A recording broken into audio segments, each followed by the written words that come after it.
Hi there, VC. It's Steve Whitty here with another video. I bet you didn't think I'd do one on a Wednesday evening.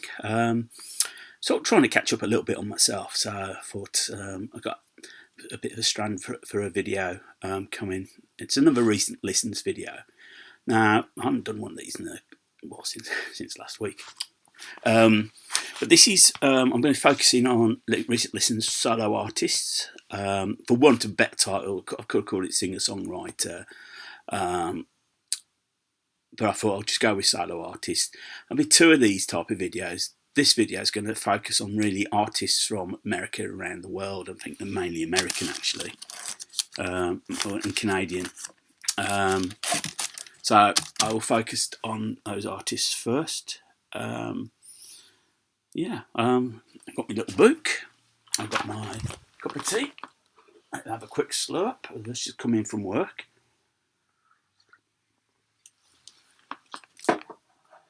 Right, here we go. So I'm going to start off. There'll be several. I think some artists will have more than one album shown. For instance, the first artist is Emmylou Harris, and this is her Elite Hotel album, which was released in 1975. It was her second album of the year, but it was the first album to reach #1 in the US country charts. And what you got here, you got Amarillo, because a cover of Graham Parsons' Sin City, a nod to past friendship with him. What else has got here, There and Everywhere, lovely version of the Beatles song. There's Jambalaya as well. Ooh, Las Vegas, another Graham Parsons song. Really, it's a good album. I'm really starting to grow to start liking Emmylou Harris. Somebody, person I was aware of. I have to be honest, country music is not probably one of my favourite genres, but it's something prepared to keep an open ear to see if I can pick someone up on. Obviously, I'm aware of Emmylou Harris. So I also listened to recently Luxury Liner, her follow-up album to Elite Hotel, released in, it depends what you read. It was officially released 1976 in America. I suspect in the UK it might have been 1977, what with imports. Again, another #1 album in the US country album charts. Here you've got, I suppose, the best known track to a version of You Can Tell, Say La Vie, which I think the Chuck Berry version ended up on Pulp Fiction. What else? She did another Graham Parsons song, She, on here. There's Punch on Lefty, a Townsend Zant song. Again, Luxury Liner, another Graham Parsons song. This really is a really good album, actually. Probably my favourite album by Emmylou Harris.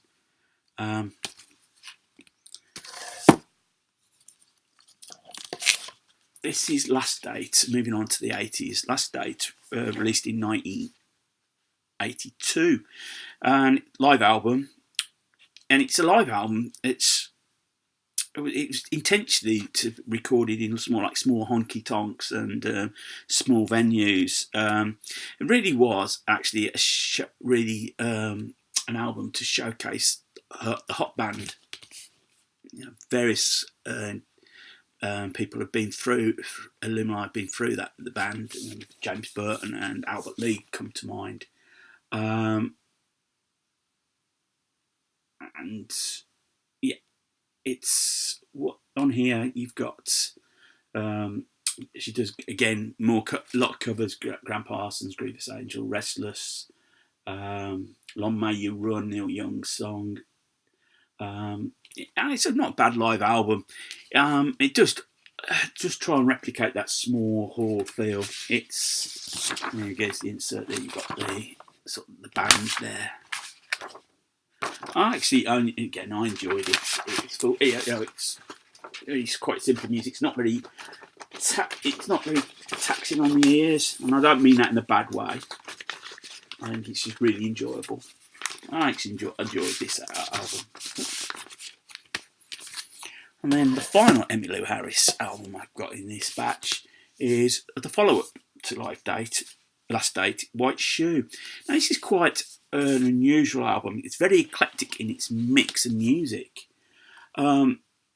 really, and I suppose it's highlighted by her cover of Donna Summer's on the radio. Now you listen to that, you think you are listening to Donna Summer. It's only when the fiddle and pedal steel come into it that it sort of differs from there. It's not a bad cover version. It's a very good song. Other songs on here, It's Only Rock and Roll, Diamonds, a Girl's Best Friend.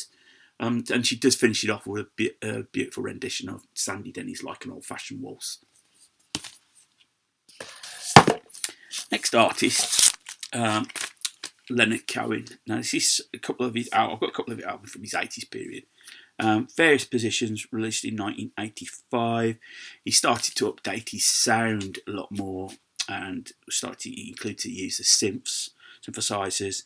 Jennifer Warnes comes across a lot more. She obviously got some backing vocals with him, but she comes out a bit more up front on this album. I suppose the best known track on here is Hallelujah, which has had a life of its own. Obviously, we all know Jeff Buckley's version. It was used for the X Factor winner, Alexander Burke, as well. She used it, and it feels like the whole world needs dogs done a version of this.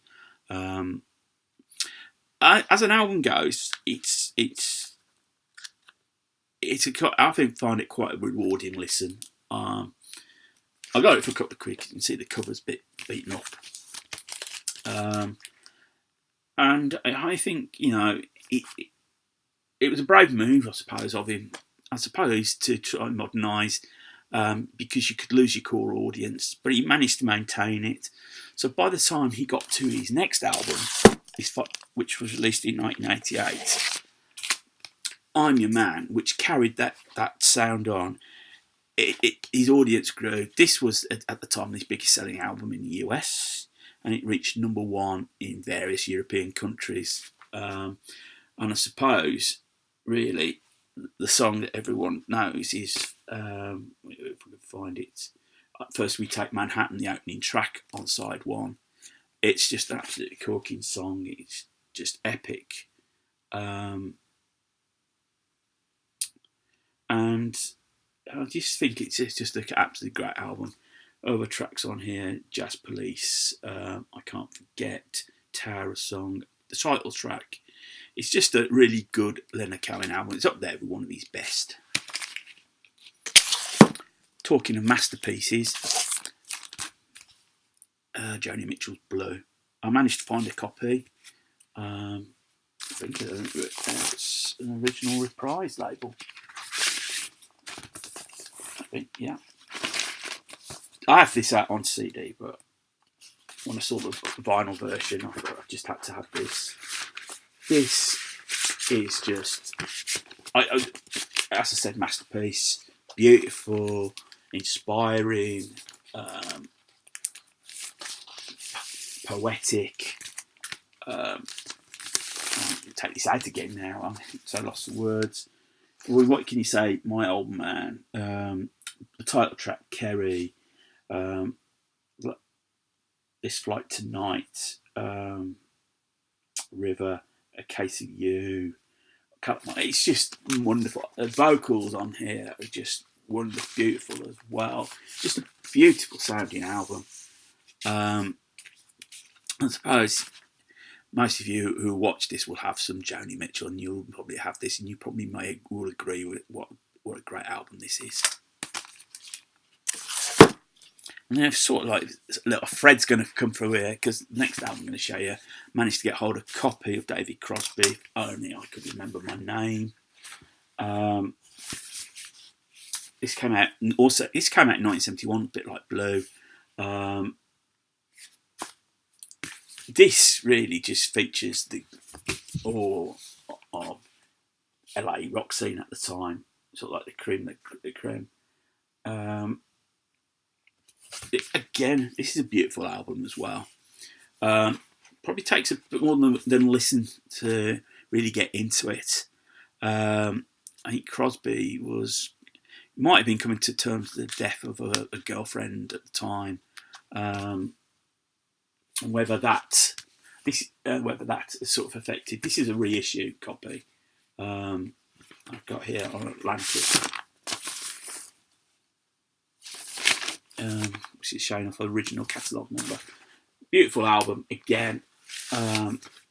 Takes you places that I suppose you just it's I suppose dreamlike in a way. As I said, it does take a couple of listens to sort of get used to the album. Then next, I'm going to show a few albums by this gentleman, Neil Young. His self-titled debut album from 1968. It's sort of like it leads to what's he's going to come forward with. This is Canadian pressing on the reprise. I got this on an eBay auction. I think the song I liked, I've Been Waiting for You, Last Trip to Tulsa.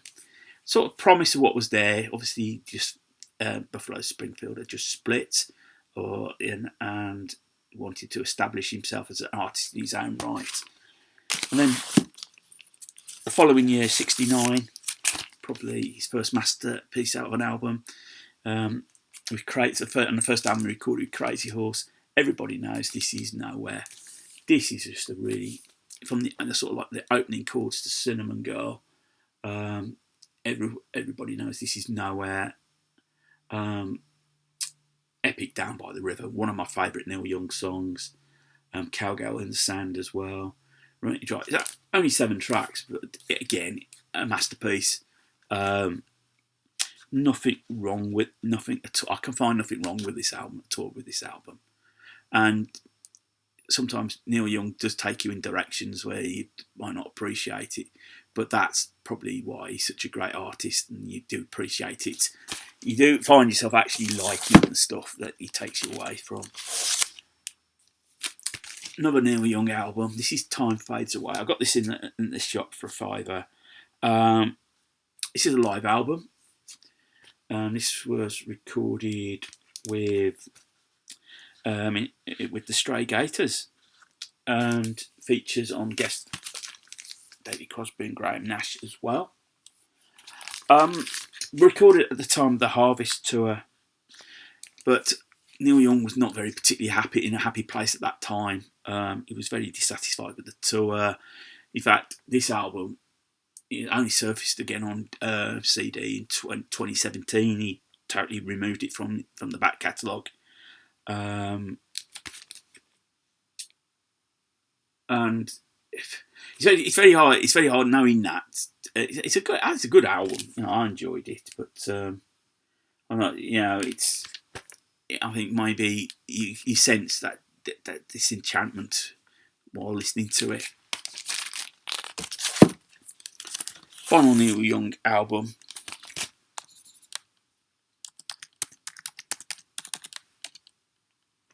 is American Stars and Bars, released in 1977. Though the actual recording of it the actual album is called from recordings that made over a 29-month period, according to Wikipedia. Obviously, you've got one side which is very sort of like acoustic, and then another side, where the second side features Like a Hurricane. Again, another great song, another great album. I need to get more Neil Young into my collection. I mean, there's so much stuff out there to find, but I'm really pleased to have this. And I say, to have Like a Hurricane, it just takes you to another place. An artist I'm taking a punt on a little bit is J.J. Cale. In fact, let me get this in the right order.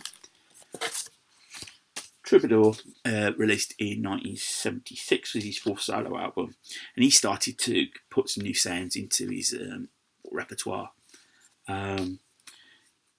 Best known song on here is Cocaine, which ends side 1, which Eric Clapton recorded. And I must say that I enjoyed it, so I really wanted to find another album of his. And in the £2 bins, I got myself a copy of Shades, which was released in 1982. His 6th album, and by this time Cale had relocated to California, and sort of like sort of shows up in his songs a little bit. It's recorded actually in 1980, according to the label, so it took a couple of years to come out. The cover is supposed to depict Cale in silhouette. He wasn't. He was very shy about coming up front. I think the first time he appeared on a cover of his album was on the 8th album. Again, another enjoyable listen. Certainly makes me want to search out more J.J. Cale. Couple of albums to go. Let me have a quick slurp of my tea.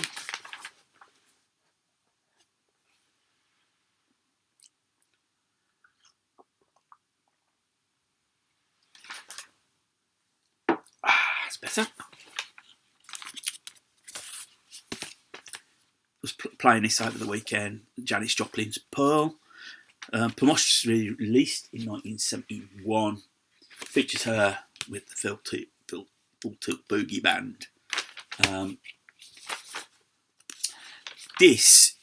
What I got from listening to this was how joyous an album it is. You got Move Over, Cry Baby, then best tracks on side 1, side 2, me and Bobby McGee, Mercedes Benz, Get It While You Can.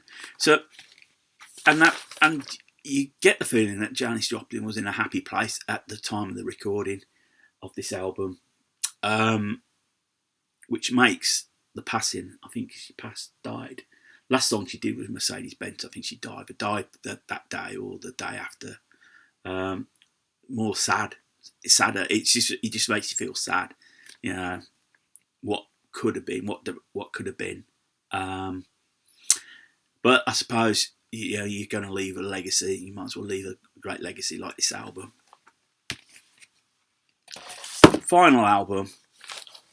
Maybe it's the best of the lot. I don't know. I got this, came through, Amazon delivered this to me on Friday. Gene Clark's No Other. This is the 4 AD reissue that's come out. Was released on Friday. This is an album. Well, the background to the album was Gene Clark had participated in the Byrds reunion album, which David Crosby produced for Asylum. And his 2 self-written tracks and then his best 2 covers he did turned out to be the best songs on the album. So on the back of that, he was offered a deal with Asylum to make a record. This was it. And you can see on the back cover, sort of like trying to glam it up a little bit. However, Asylum were very dissatisfied with the amount of time, the amount of money it took, listened to it, thought it wasn't up for much, so they didn't bother to promote it. The album stiffed, so to speak, and was deleted a couple of years later. Clark himself never really got over the failure of this album, or the fact that nobody wanted to know. And though he carried on, we all know he died in 1991. Some said it was from bleeding ulcer, but there was a BBC documentary on him, which turned out that it might have been throat cancer that he died of. The title track, just corking song. It's the whole album. Silver Raven. It's just a beautiful album. It sounds great. The pressing's great. There is a deluxe version where I think it's about 3 CDs, about 80 quid. That is, because this only cost me 18 quid through Amazon. I got to know this album because somebody did a download for burnt to CDs. But this album grew, like all records. It's grown. Its legend's grown after obviously Clark died, and it's been reissued on CD a couple of times in the early 2000s, which then people sort of re-evaluated the album. Suddenly, it's this great behemoth of a record. I think it's a great album. I think if you haven't got it, copy, go out and get it. An original in the UK would cost 3 figures at least. So that's why I was so pleased to get this reissue. So there you go, VC. That is solo artist, and that's probably, I could say the Americas, whatever, for a better word. I will do one on UK artists coming few days. So hope you like my choices, and I hope you agree with what I've said about them. If you're new to the channel and you like what you see, click on the subscribe button. More than happy to have more subscribers. Thumbs up, thumbs down. Love the interaction. Feel free to comment. I will get back to you. So whatever you do, enjoy the rest of your week, VC. So look after yourselves. Keep spinning. More importantly, keep smiling.